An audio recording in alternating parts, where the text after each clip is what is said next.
سلام كبرات ختاتلتي تيبا عدال سمونا ፍጻሜታት ናይ ሰሙን ዝሕዘልኩም መጽለኹ ምክትታልኩም እንዳዓደምኩ እርሳትኩ ጅምር ሕብረት ኤውሮጳ ኤርትራ ዝርከበ እምብርክት ዝበለ ሃገራት ማዕቀብ አመሓላሊፉ ደገፍቲ ስርዓት ግደፍ ኣብ ጎኒ ደገፍቲ አብይ አሕመድ ዝኾኑ ኢትዮጵያውያን ይውግኑ ወርልድ ፒስ ፋውንዴሽን ዝተባሃለ ትካል መንግስቲ ኢትዮጵያን ኤርትራን ኣብ ልዕሊ ህዝቢ ትግራይ ንጥሜት ከም መሳርያ ይጥቀመሉ ኣለዉ ብምባል ይኸስስ ሱዳን ምስ ኢትዮጵያ ዝዘለው ዋድዋት ተዓጹ ሱዳንን ግብፅን ምስ ኢትዮጵያ ዝጸንሐን ምስሓብ ናብ ዝለዓለ ጥሩዝ ይበጽሕ ምህላው ተፈሊጡ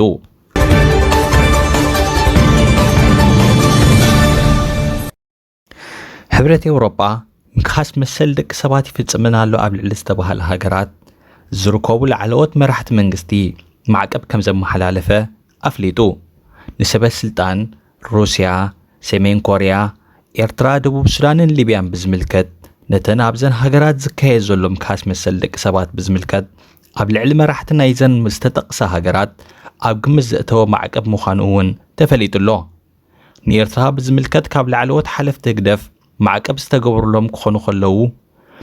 እዚ ማዕቀብ ካብ ዘመሓላለፈ ውሳኔታት ድማ ኣብ ኤውሮጳ ንኸይኣትውን ምክልኻል ኣብ ኤውሮጳ ዝርከብ ንብረቶም ይኹን ገንዘቦም ከይንቀሳቐስዎ ዝኽልክል ምዃኑ እውን ተፈሊጡሎ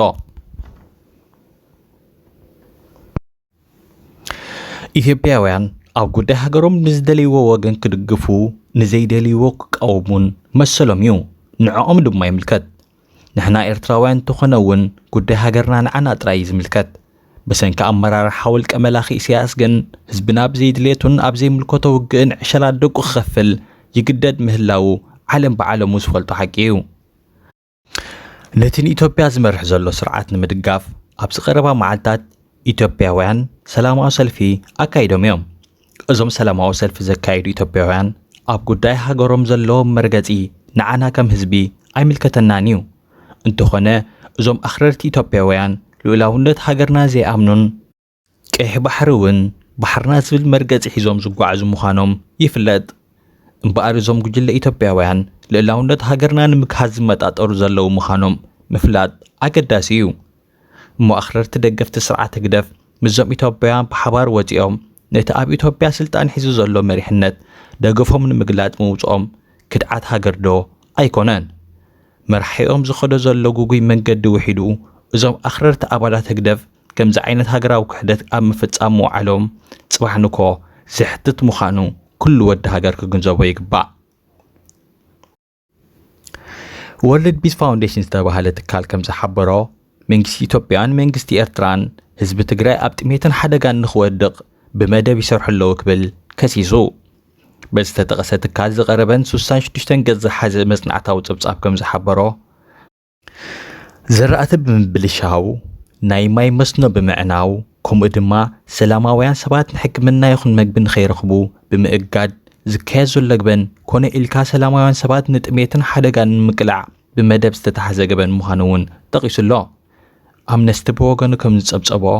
ኣብ ልዕሊ ሰላማውያን ሰባት ኮነ ኢልካ ኣካላዊ መቕጻዕቲ ወሲባዊ ዓመፅ ከምኡ እውን ቅትለት ይካየድ ምህላው ናይዚ ትካል ጸብጻባት ይሕብሩ ብኻልእ ሸነኽ እውን ዶክተር አብይ አሕመድ ኣብ ውሽጣዊ ጉዳይ ሃገሩ ሓገዝ ንምርካብ ሰራዊት ኤርትራ ክሳተፍ ድሕሪ ምጽንሑ ሰራዊት ኤርትራ ካብ ኢትዮጵያ ክወጹ ክጅምሩ እዮም ዋላ ዝብል መርገጽ እንተሃበ እቲ ኣባይታ ዝርአ ዘሎ ሓቂ ግን ነዚ መግለጺ ዶክተር አብይ ዝጻረር ምዃኑ ተረጋጊጹሎ እዚ ዝካየድ ዘሎ ውግእ ድሮ ልዕሊ 1 ሚልዮን ህዝቢ ካብ መነባብርኡ ክሳናበል እንከሎ ከባቢ 4.5 ሚልዮን ህዝቢ ድማ ናይ ሬድኤት ተጸባይ ገይርዎ ከም ዘለውን እዚ ጸብጻብ ይሕብር ሱዳን ትሪቡን ኣብ ዝውፅኦ ዜና ከም ዝሓበሮ መንግስቲ ሱዳን ምስ ኢትዮጵያ ዝረኽብዎ ዶባት ከም ዝዓፀወ ኣፍሊጡ ከም ዝፍለጥ ኣብ ኢትዮጵያ ውግእ ድሕሪ ምኽሳቱ ብርክት ዝበሉ ተጋሩ ዕቑባ ንምርካብ ናብ ሱዳን ክስደዱ ምጽንሖም ድሮ ልዕሊ 70,000 ስደተኛታት ኣብ ማዓስከራት ሱዳን ይርከቡ ምህላዎም ምስ ዝዋሕዚ ስደተኛታት ምልባዕ ሕማም ኮሮና ቫይረስ እናወሰኸ ብምምጽኡ መንግስቲ ሱዳን ነዚ ስጉምቲ ምውሳዱ ተፈሊጡ መንግስቲ ኢትዮጵያ ነቲ ብግድብ ሕዳሴ ዝፍለጥ ግድብ ካልኣይ ዙርያ ምምላእ ማይ ክካየድ መደብ ከም ዝነበሮ ሓቢሩ ነይሩ እንተኾነ ሱዳንን ግብፅን እዘን ሰለስተ ሃገራት ኣብ ሓባራዊ ስምምዕ ቅድሚ ምብፅሐን መንግስቲ ኢትዮጵያ ነዚ መደብ ከተግብር ከም ዘይብሉ መጠንቀቕታ ክህቡ ጸኒሖም እዮም ነዚ መንግስታት ሱዳንን ግብፅን ኣብ ልዕሊ መንግስቲ ኢትዮጵያ ዘለዎም ዕቀበታት ብዘተ ንምፍታሕ ወከልቶም ኣብ ዲሞክራሲያዊት ሪፓብሊክ ኮንጎ ብምርኻብ ዘካየድዎ ዘተ ብዘይ ዝኾነ ፍረ ከም ዝተበተነ እውን ተፈሊጡ እዩ እዚ ዘይምርዳእ ብዘተ ክፍታሕ እንተዘይክኢሉ ኩነታት ናብ ዝኸፈ ደረጃ ክሰጋገር ከም ዝኽእል ብርክት ዝበሉ ማዕከናት ስጋኣታቶም ኣፍሊጦም ኣለዉ ሰሙናዊ ፍጻሜታት ናይ ሰሙን እዚ ኣብ ዝተዛዚሙሎ ዝመጽእ ሰሙን ብኻልእ ጸብጻብ ክሳብ ንረኸብ ሰላም ቅነ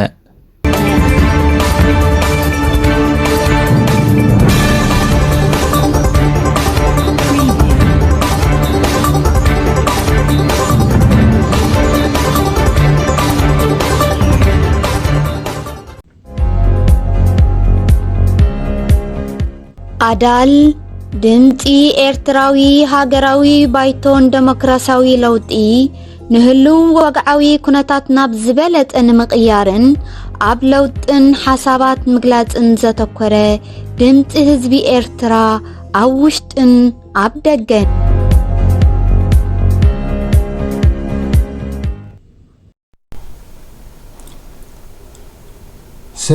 ሰላም دكيري صعدا أبرحكم كربان زلكم كيحتن سلمتن كفيلكم فتحي زحرمكم حزب إرترا سسنايو نتوم أمانت كريستنا غنا أو صمر بعاز لكم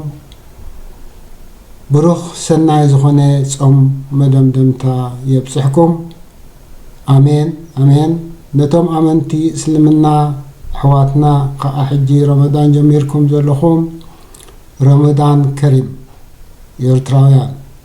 أجخوم أجنا سسنايو أما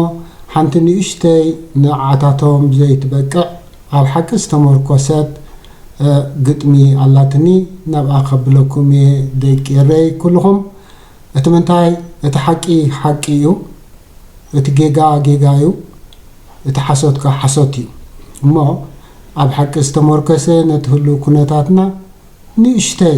معالتي اሱራት مسرت بمقبار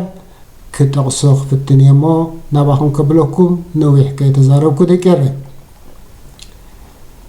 يا أخلنا لومس كانزانا يبكع يا أخلنا لومس كانزانا يبكع حقروم كم مجزاتي حرا خوينو براتهم زته قلقلافو سلا زدننو علونا بحلبي ودباشاي جغانو قداموت قدات سلا جنبار زخنو هيوتهم عم سرتي زمحمنو سلا ጭፍራህ قدف اي تقسنو اب ሚያዝያ ማዓልቲ እሱራት አይረሳዕናኩም نتبعات دقبات قداي هقدف زخنو غازيطኛታት بسليا زتچويا وعروتات فتحين قس زبلو بتبعات وعروتات مس حربኛታት تمنيه سلياوي تكالات سمعكم دو بوشتن بدقن كاب معدو يحرنا له إرتراوي كوماندو جغانو حصبات معنت آدك إرترا أبراهام تخلي محمد أسمرا سرحت سنبر عدخلا خميديان نيرا كاب عفان درقين أسرات زقبور حرا علونا زقالا قولو كاب فاششتاوي محدرا حجون حنت معلت الله ويلخوهم جفرا تركبي عديو بتم دم زي بلوم وحيو عصبات نعبي ايبلون نشتو مؤززات نخلو اسروق تتو قلي اتم نديابلوس اسياس زقبلو بتسعان حدن مستهم عقب زبلو نلوطي دو سلازي بلو نايجيق وقاز خفلو هو لعلووت مرحتي جنبار نبر وقانا هيوتهم زخفلو قالي عابلع المريت قالي ناب تحت مريت هزبي يتراخل الأسر عبد الجزل لكوا كزارب زي دفر زقرمي كزارب زي دفر تمني هو تمني يتراو من اسي تدالو عابلع المريت عب اندر زلو كابس اللياو تكالات كتقالاقلو نمصوعتي ادال تيبي نمصوعتا ادال تيبي تقبلو مصوعتا ادال تيبي يتقبلو شوخ ببل حياة بقل هقدفن هزب معاس يوكل من سيون هزبو حرا زوكل حرا او تيئو زوكل حيه صار مافياو ججله اتكل حيه صار مافياو ججله هقدف اتكل يا اخلنا لو مسكان زنا يبقع سان سنيت نسلاس عمد دم كنبع اب حقرنا فتحيك نقس نفاشتاو ججله كنلقس بسنيت حبيرنا نبل بقس هو بسنيت بوشتن بدقن حبيرنا نبل بقس تمني من اسي تاريخ ابوحتات كاد قمو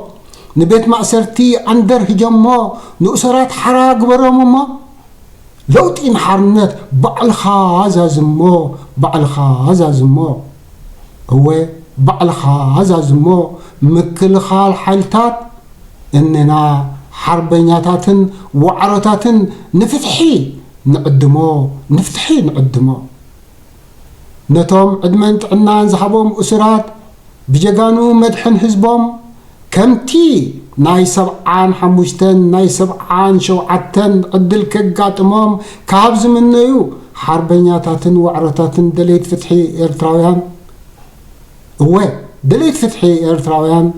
نامنت مسلمنا كا رمضان كريم نبل عوتنا تدم زنبع زلو هزبي اترا كبر موغس نجاغان سماعتاتنا سعرت نجان دا قدفن عنقلتمن قطامي ابالت حي برحاق بازقي كاب حقر الجرمان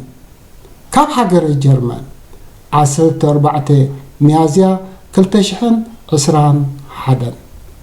سسنايو دكيري نزحت صار من الاختين نزيات مثل نيرامو ابزي زازي ملخو سسنايو حجون سسنايو يرتانا مخان ايكونتن يغني لي አዳል ድምፂ ኤርትራዊ ሃገራዊ ባይቶን ዴሞክራሲያዊ ለውጢ ንህልው ወግዓዊ ኩነታት ናብ ዝበለጠ ንምቕያርን ኣብ ለውጥን ሓሳባት ምግላፅን ዘተኮረ ድምፂ ህዝቢ ኤርትራ ኣብ ውሽጥን ኣብ ደገን